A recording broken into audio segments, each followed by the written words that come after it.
Hello, everybody. Welcome.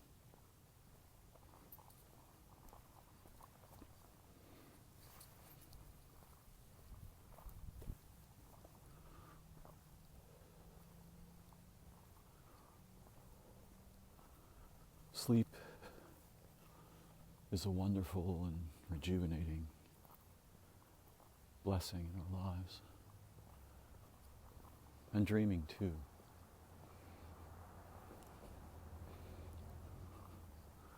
Though some practitioners of various disciplines might ask us to consider that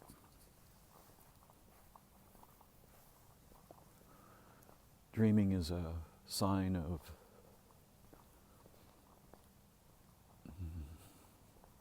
a problem, and that if we were truly awake when we were awake, then we'd be truly asleep when we were asleep, and no need for dreaming. I remember talking to my old Tai Chi teacher, K.C. Mao,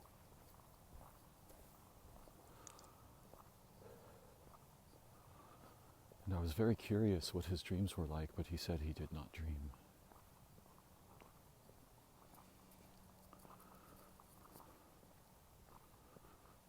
And yet for most of us, many of us, we are surely incompletely awake when we are awake. I am.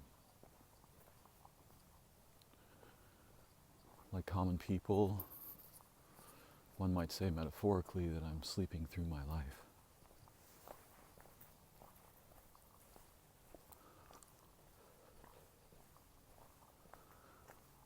And so while I am awake, I am still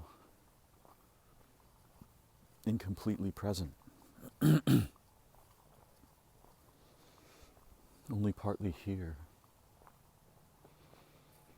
And obeying the structure of my habits and inclinations and affinities and aversions. Not seeing the true face of my existence.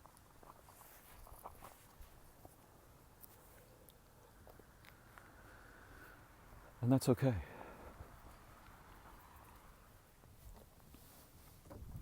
That's part of what it is to be human.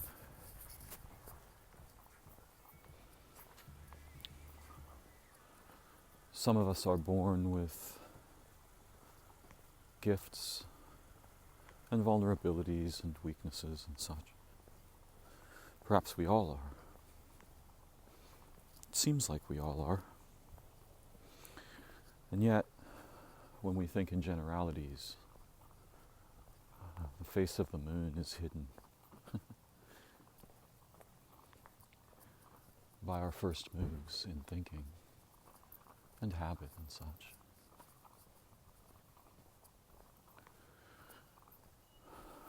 I've been asleep for a long, long time.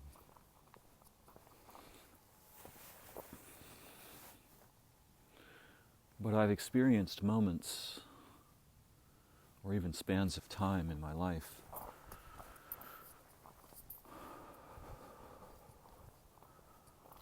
when I was assisted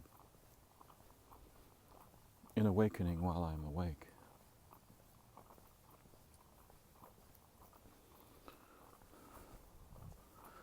And in the most profound of those, I saw another universe, the one spoken of in myths and religions, and felt it so intimately, so profoundly, that it overwhelmed my sleep. And to say I was astonished would be saying far too little. For suddenly the divine world, in all of its ecstatic beauty, and intelligence was everywhere apparent to me. And I still had my ego, my human aspect, my habits, affinities, aversions, but many of them dropped away and were replaced by something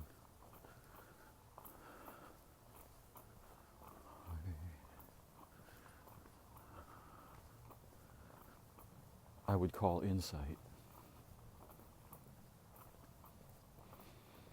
But this word is like the word kiss. We have the word, and then we have kissing. And kissing is not the word.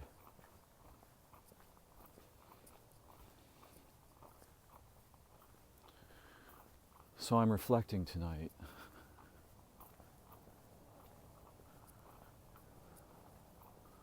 on these matters. And I realized just before I began to make this recording that when I make these recordings, it's not precisely a ceremony in the sense of being a traditional ritual. Yet there is some aspect of that arises. And part of why I make these videos is to bring myself into presence and come closer to awakening while yet I am awake.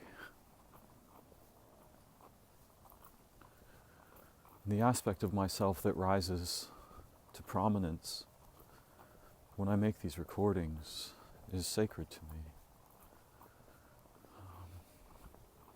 Though sometimes it's more intellectual than others. But the intellect is beautiful when its motivations and origins in movement are trustworthy.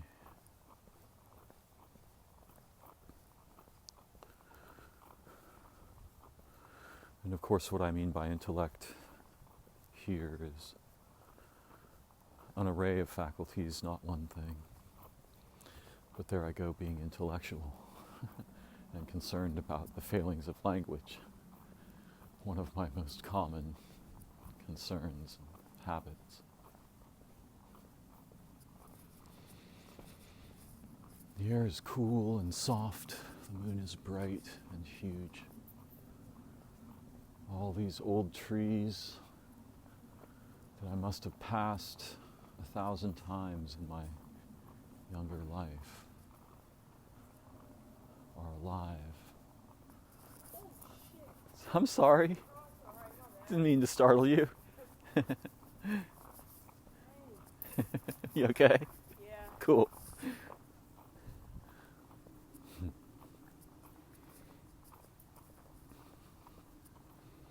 Sometimes when something is startling, it's startling because it is deep. And our ordinary habits are interrupted, and there's a moment of disjunction, adjustment.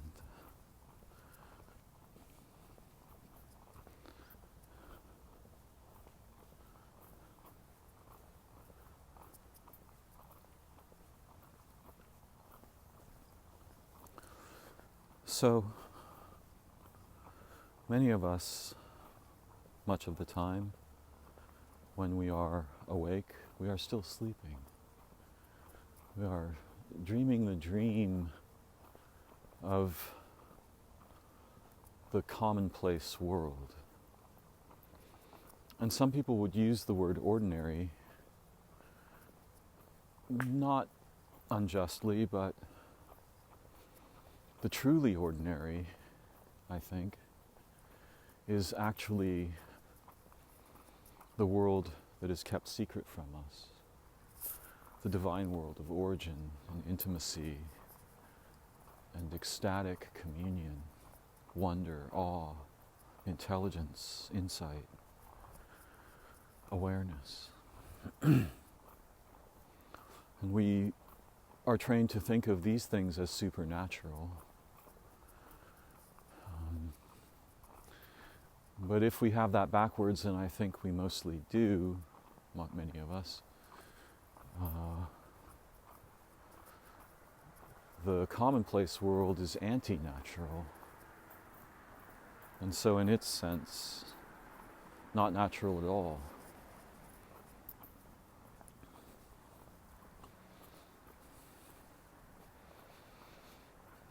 A man I was acquainted with named Stephen used to speak of what he called the natural man.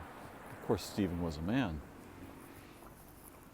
but also the natural woman, or the natural dog, the natural tree, the natural moon, natural animal. And it sounded like he was talking about something common, but he wasn't. This use of the word natural for him meant something more like true and deep, uncluttered with confusion, habit, and aversion, like a stream flowing through a mountain glade.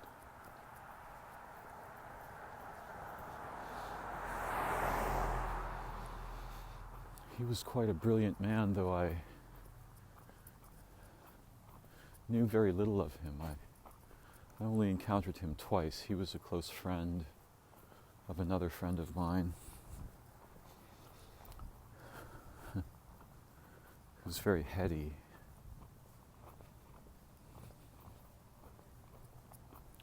But in his way, brilliant.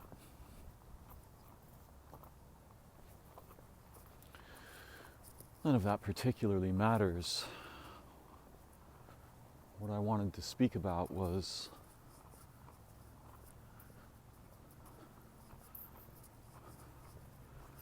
sleep and awakening. Of course, we think once we wake up, we are awake. And it's not unreasonable to think that. This is what we're trained to think. Certainly, we are no longer sleeping. But in the deeper sense of these words and ideas, and in the metaphoric sense, most of us are still asleep much of the time.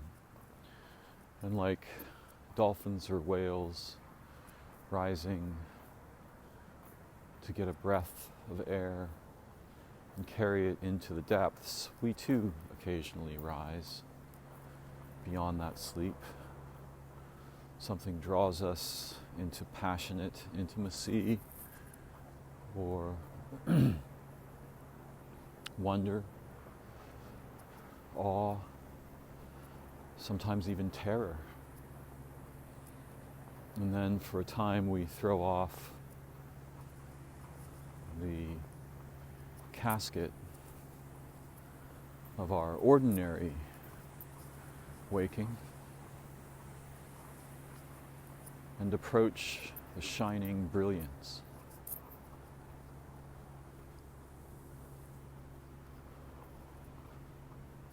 of our original nature, our true nature, our intimate interbeing with all beings and places in all of time. And sometimes brightness draws us to this awakening, and sometimes dire circumstances pull us out of sleep, the metaphoric sleep of our habits and histories, thoughts. And something shining comes to life.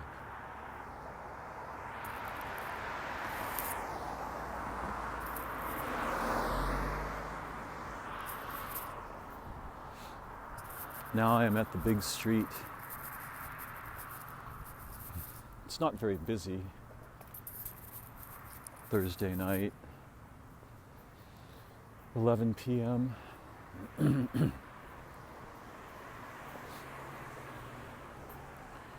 Strange to be back in this place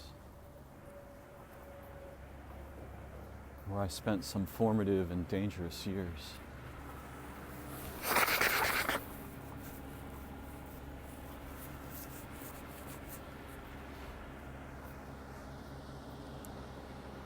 And to see how it is both changed and unchanged.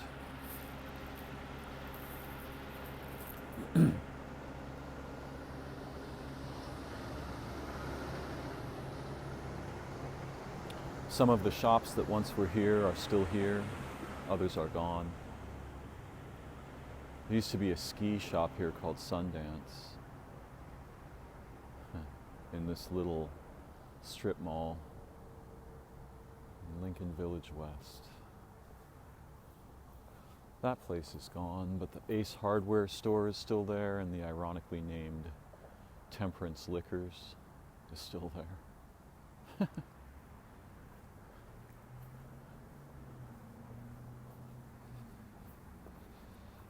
All these trees have seen so much.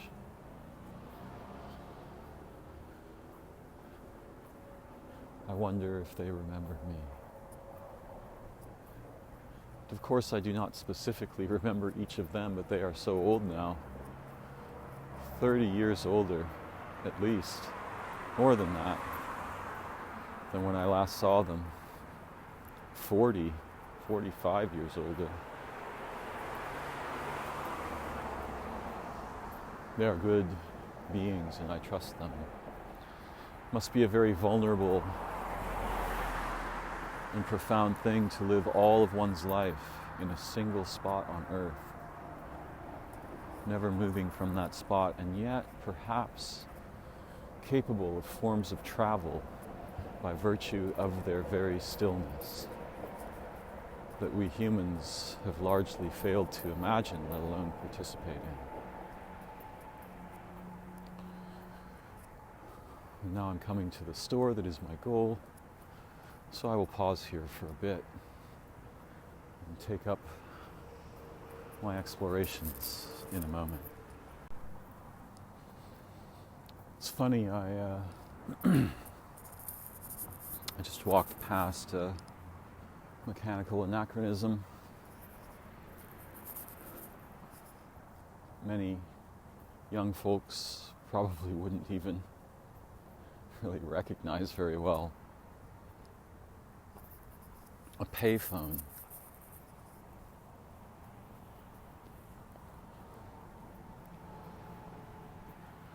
Of course, the receiver was long gone, so it's a useless device. Who knows how long it sat there, broken.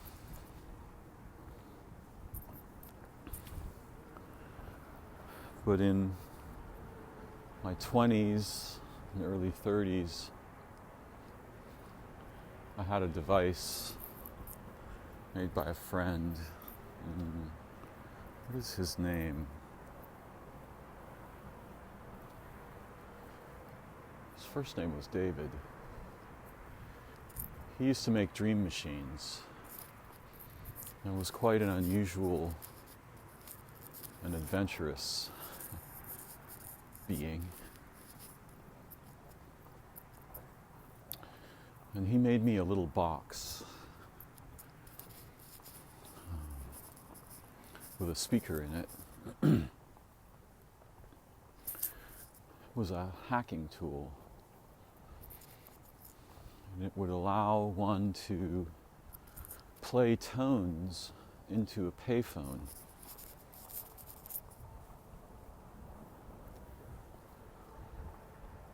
That would fund a call to anywhere.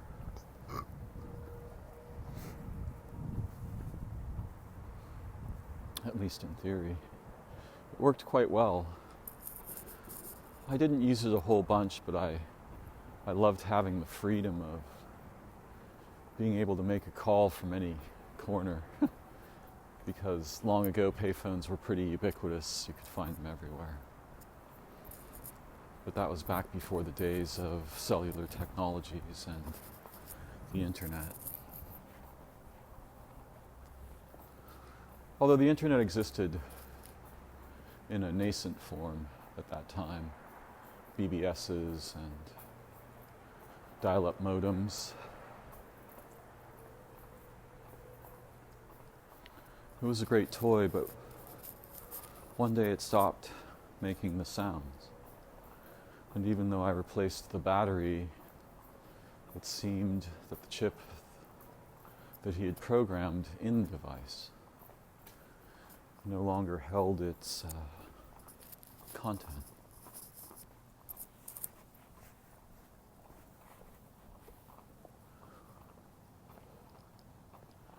I may still have that thing somewhere, a memento of another age.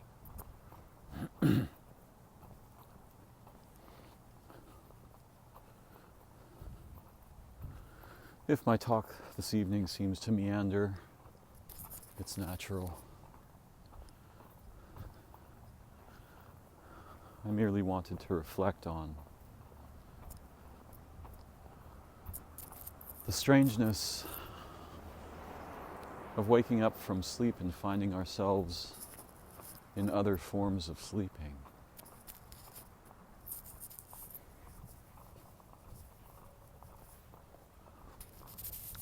Long ago, a brilliant and prescient man named Alvin Toffler wrote a book called Future Shock. I read it when I was 8. My parents had it on the bookshelf, and I read much of what they bought, which wasn't too many books.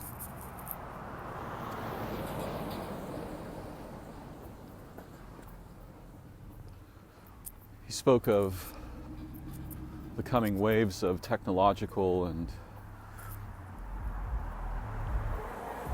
societal upheaval and transformation that he foresaw,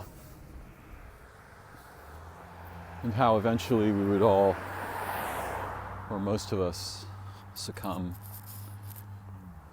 to a kind of intense and ambient shock as our machines and technologies outpaced our capacity to understand or relate with them. And so this man prepared me to understand, or at least be aware of, aspects of our common circumstance in modern cities, particularly in the West.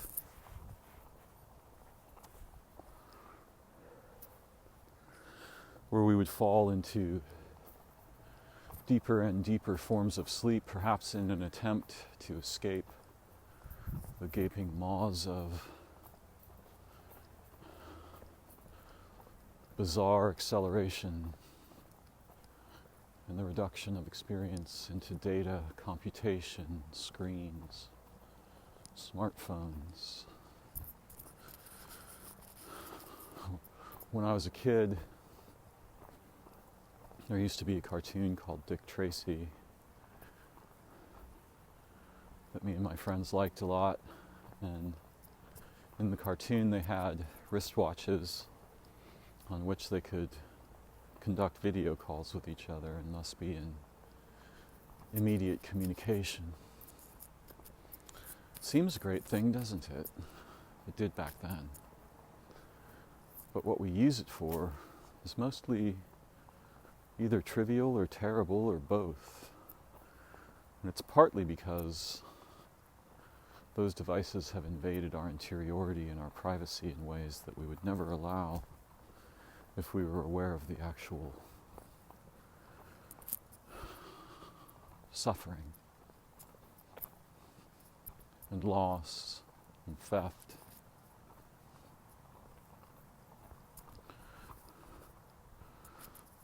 In the neighborhood I'm in, There's a mix of the old street lights, which have a friendly yellow glow, and the new street lights, which have a terrible whiteness, an unholy glare.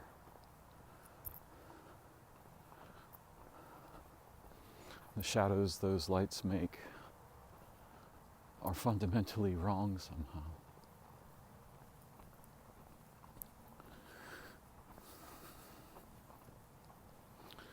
But I'll not here dwell in the darkness of our modernity, but rather in the promise of awakening together. And the little practices that we might invent and enact together that might bring us forth from sleep into wonder and insight, intelligence and play. And I assure you that if there's a heaven, and if heaven has a desire, its desire resembles this.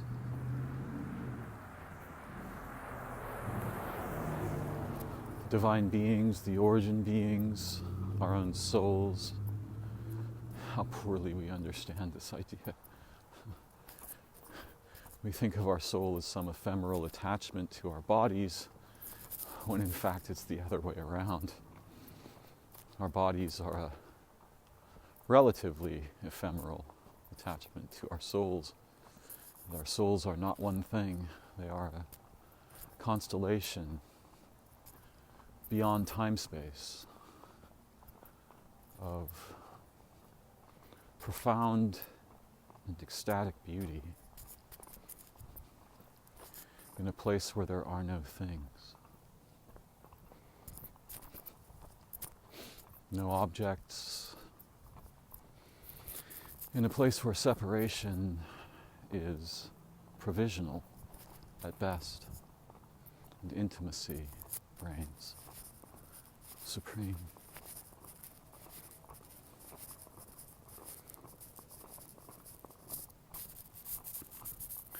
It's nighttime and there's darkness in some parts of the streets, and the darkness hides the identity of objects my eyes only partly detect, and so the faculty of pareidolia, that faculty that precedes concrete vision and involves imagination, is awake. So I cannot tell whether the construction sign might be an animal. I cannot be sure what the thing I'm looking at is, even though it's near physically.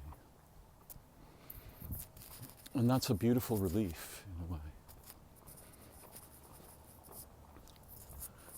Though it's a little frightening because our concerns about threats and such inform our pareidolic derivations.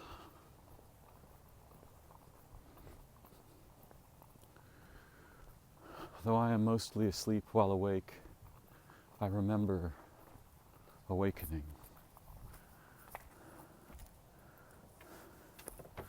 With great reverence and hope, I remember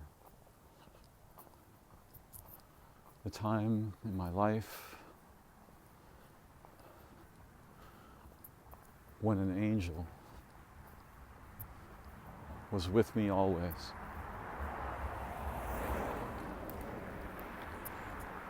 And I understood a love beyond anything I'd ever imagined, and experienced and embodied it.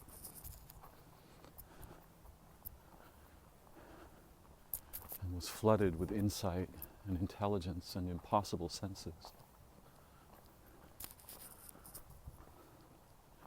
But not impossible in the sense that they were mere hallucinations. They were easily validated.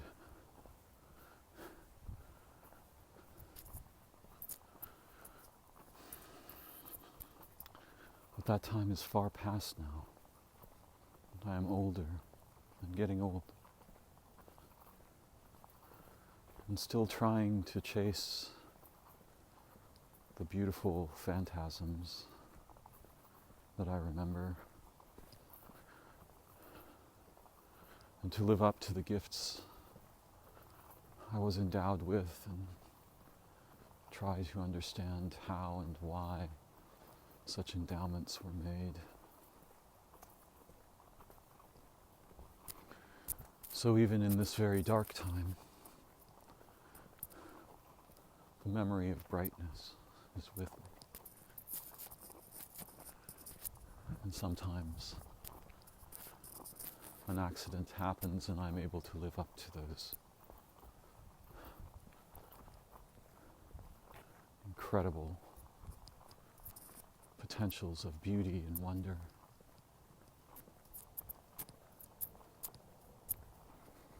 I remember them.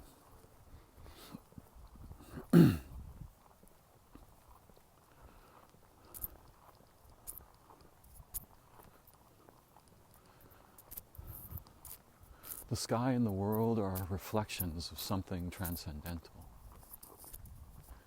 Our ordinary human layer of experience almost explicitly occludes these matters, and it does so by representing them. All of the things the humans make and their behaviors and actions are like peculiar tokenizations of divine features of the divine world, the origin world, our souls. But most of us have so long forgotten these things that we no longer recognize them. And even when we were small, the representations were so strange and alien to our experience of where we dwelt before, that even then we did not see them with a mind that would understand,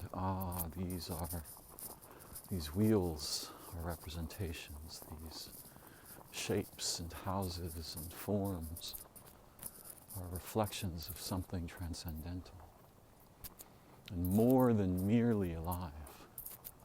What is it that is more than merely alive? Well, the sun is more than merely alive. The universe is more than merely alive.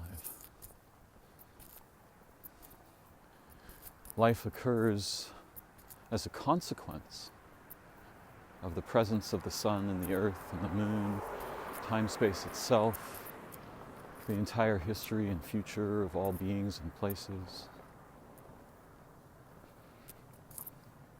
We think of being alive as the highest state, with the same delusory confusion that we think of humans as being the intelligent creature on earth. My goodness, how wrong that is. The potential is there. We are an animal that has the capacity to interact directly with the origin world and the divine beings, as they might be called.